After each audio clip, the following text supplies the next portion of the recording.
Hollywood, the Jimmy Durante Show. The Johnson Wax Program with Fibber McGee and Molly. Now, have you heard the news? People should not be afraid of their governments. Governments should be afraid of their people. Two travelers blast beyond the barriers of space and time through 1,000,000 would-be years on 1,000 maybe worlds. Yes, radio listeners, it's time once again to join truth seekers from around the globe who anxiously await the return of Mike Malloy, Radio Gumshoe. You remember last time Mike and Kathy convinced Hal to stop the Tesla time-o-matic before the AE-35 unit failed with disastrous consequences. Once outside the time-traveling pod, they encounter a little girl, Molly, who has mysteriously arrived with Mike and Kathy's dog, Asta. Confused? Join the club and join us now for tonight's thrilling episode, Chapter 6, The Menacing Mist. Well, Molly, didn't your mommy and daddy tell you shouldn't talk to strangers? You're silly. You're not strangers. You moved into the house next door right after school started. Come on, we have to go. You told me this morning you had to be at Mr. Moody's before 3 o'clock. One last question, sweetie. What year is it? You told me you'd ask me that. It's 1959, of course. Molly, why don't you run on up ahead with Asta? Okay, come on, boy. Mike, how did he get here? Well, as weird as it sounds, we must have traveled back here to... When did Molly say? She said we moved next door to her after school started. Yeah, right, but for some reason, we came back here about 10 months ago, and then this morning gave Asta to Molly and told her to meet us here, wherever here is. I know, but where did Asta come from? She gave him to us just now. But where did she get him? We gave him to her this morning. Right, but where did he come from? And if you tell me she gave him to us one more time, I'll... There wasn't an unraveling time travel paradoxes chapter in my Gumshoe training manual. Will you guys hurry up? We better stop all this self-referencing stuff and get on with advancing the plot. Well, it was either that, or I'd have to do a voiceover narration describing tramping through the woods, walking up to the edge of town, and... But here we are. Mr. Moody! Mr. Moody! Here they are. Well, here you all are, right on time. You were expecting us? Yeah, and I've got pert near what you need.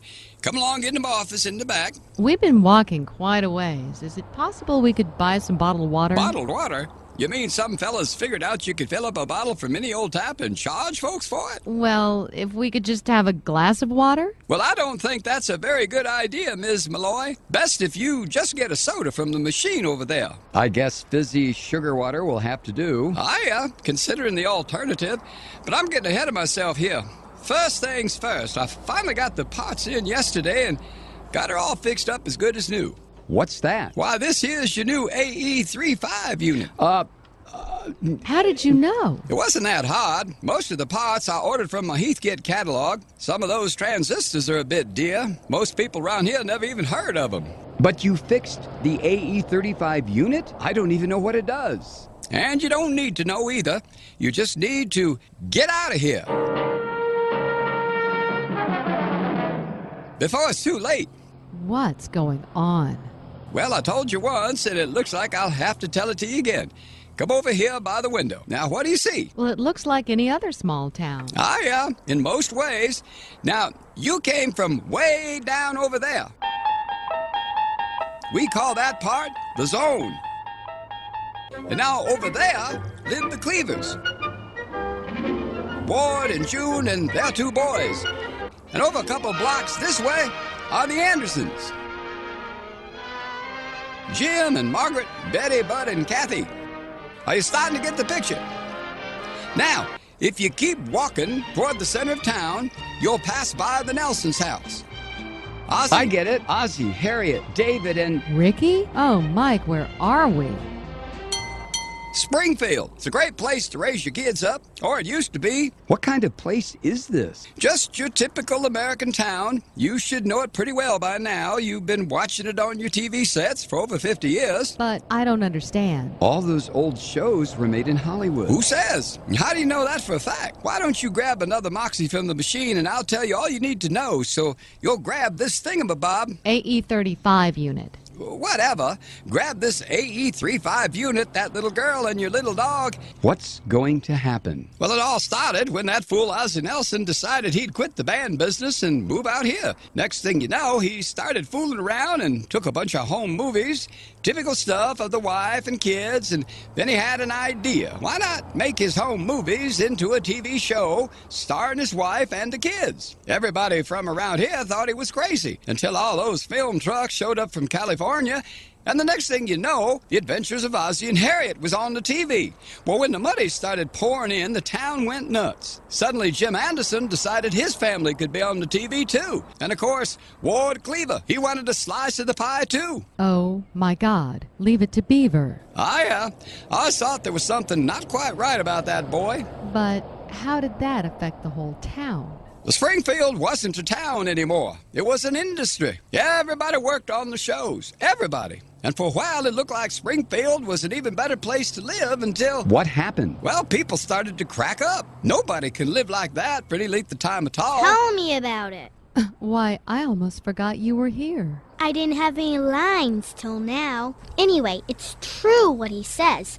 This place has become really creepy. I'd guess you have to call it stress or something. Everybody's always acting like everything's just fine and dandy because you never know if you're being filmed or not. And the things we were supposed to laugh at. Beaver gets stuck up on a billboard sign and the whole town's supposed to crack up. Like that's the funniest, cutest thing we ever did see. Well, after a while, people just couldn't take it anymore. They started lining up in droves to see the town psychiatrist. That's my daddy! What does a psychiatrist have to do with... Instead of giving everybody a prescription for barbiturates... Barbiturates. Whatever. Instead of giving everybody a prescription, my daddy said it would be a lot cheaper if we just dumped it all in the water tower. After a couple of days of living in Springfield and drinking the water, you'll fit right in. You might even start to like Ricky Nelson's music. God help you. This is one big reality show. We've got to get out of here. Who runs this town? Well, who do you want to know about first?